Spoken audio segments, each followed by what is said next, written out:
Hello, everyone. I'm Dr. Eric Coomes, one of the co-investigators for the Control COVID trial of chemoprophylaxis to control outbreaks of COVID-19 in long-term care homes.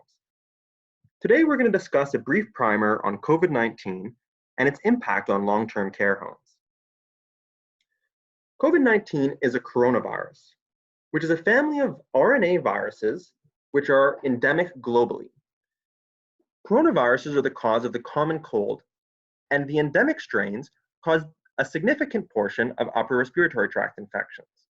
However, in recent years, a number of highly pathogenic coronaviruses have emerged from animal reservoirs, including the Middle Eastern Respiratory Syndrome and SARS. Now, the emergence of SARS-CoV-2, a new coronavirus, has caused the pandemic disease COVID-19. Now, how does COVID-19 present? Earlier in the pandemic, the group Guan et al. Identified that a significant portion of patients with this virus present with a fever, although not all patients have a fever at the time of hospitalization, and a significant fraction of patients have lower respiratory tract symptoms, including cough, production of sputum, and shortness of breath. Other symptoms which may happen less frequently include muscle pain and joint pain, sore throat, chills, and gastrointestinal symptoms. Now, as the pandemic is spread globally, we've identified that there are a number of different presentations of COVID-19, and you can see here in this figure from Nature that there are a number of different overlapping patterns of these symptoms that patients may present with. Additionally, there are other symptoms that patients may present with. Interestingly, patients may present with loss of smell or change of taste, which was identified in nearly 1/3 of 59 COVID patients in Italy. Now, as with other infections, the symptoms of COVID-19 may be different in our elderly patients. They may present with a change in level of function or mobility. They may present with delirium or a change in their mental status, or they may simply have a worsening of their baseline chronic medical conditions. As well as the pandemic has evolved, we've identified that a significant fraction of patients may present with little to no symptoms at all. In a study conducted in Iceland, researchers identified that 43% of patients with COVID-19 were initially asymptomatic. Now, how does this virus spread from person to person, and what steps have we taken to try and control it? Well, the data that has emerged so far suggests that COVID-19 is spread from person to person via droplet and contact. When it comes to control, that means that the strategies we've taken at the broader scale include encouraging hand washing, gradual enrollment of mass masking to prevent the spread of droplets from person to person, and as well, at the broader social scale, social distancing, keeping people physically separated to prevent transmission from person to person. This has included reductions in mass gathering, as well as temporary closure of educational and workplace institutions. In addition, we've been proactively surveilling for symptoms, implementing diagnostic testing for COVID-19, and isolating patients who are confirmed to have the virus, as well as trying to institute quarantine for close contacts of the infection. Now, here's a schematic of hand hygiene and personal protective equipment that was produced by Public Health Ontario that shows that the typical personal protective equipment for this virus has included gown, mask, eye protection with a visor, and gloves. And as well, a crucial component of this is hand hygiene throughout the donning and doffing process.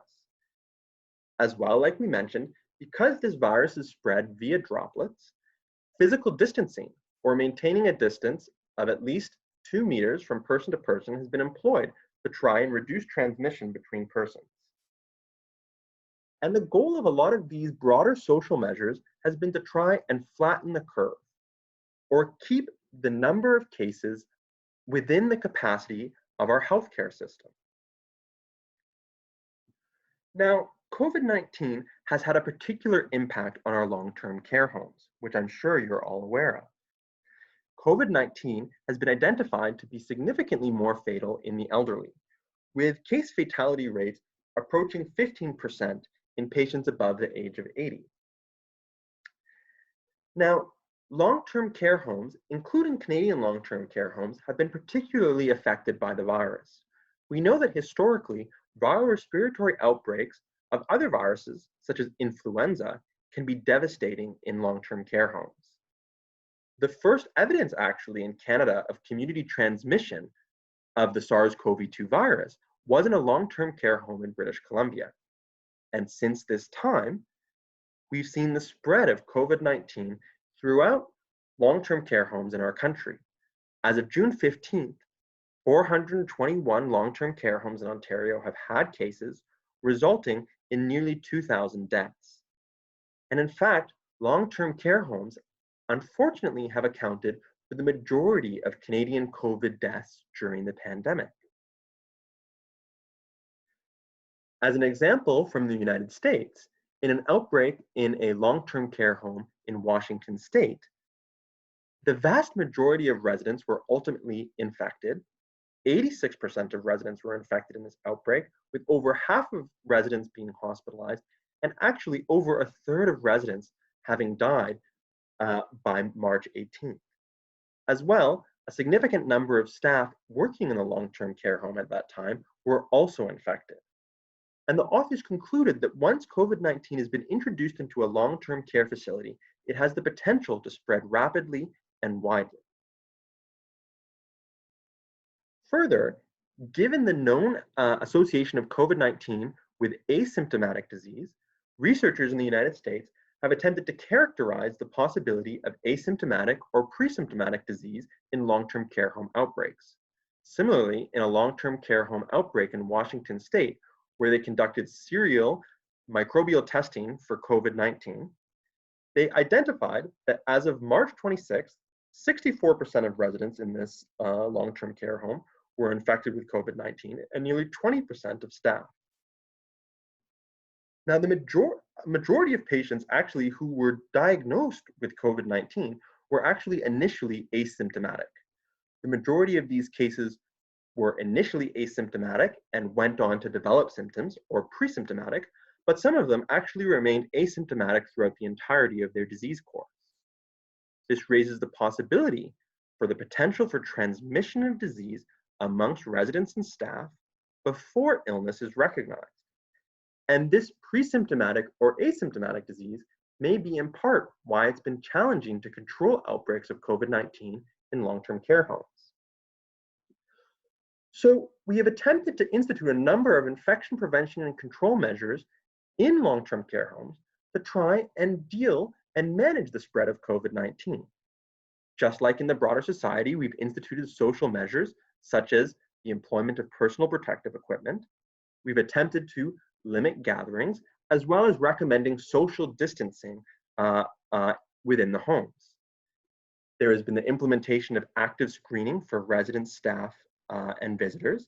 And in light of the possibility of asymptomatic disease and asymptomatic transmission, the potential role for asymptomatic screening is being studied.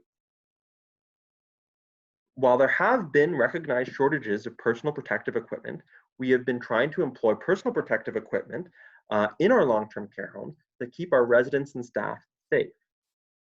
As well, we've been instituting early implementation of precautions for symptomatic residents, as well as early outbreak assessments.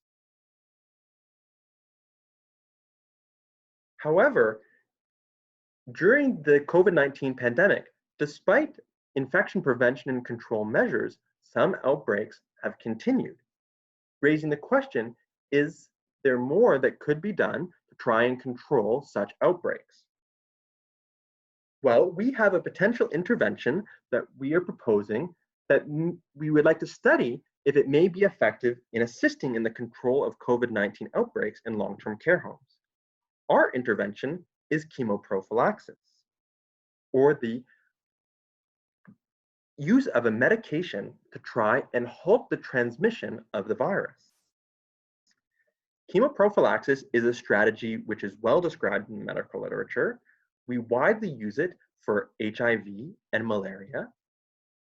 There were signals of benefits of chemoprophylaxis with a previous coronavirus infection, MERS-CoV, and we know that chemoprophylaxis is a cornerstone of infection prevention and control in outbreaks of influenza in long-term care homes, where we employ oseltamivir, an antiviral medication, to assist in the control of influenza outbreaks.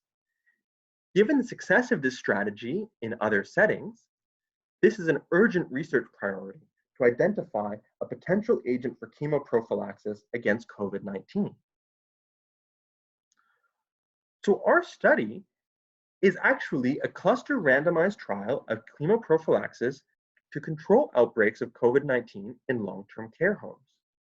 So what that means is that long-term care homes that are experiencing an outbreak of COVID-19, so these homes here over on the left, would be randomized to receive either a medication or placebo to determine if these medications may be effective at assisting in the control of COVID-19 outbreaks.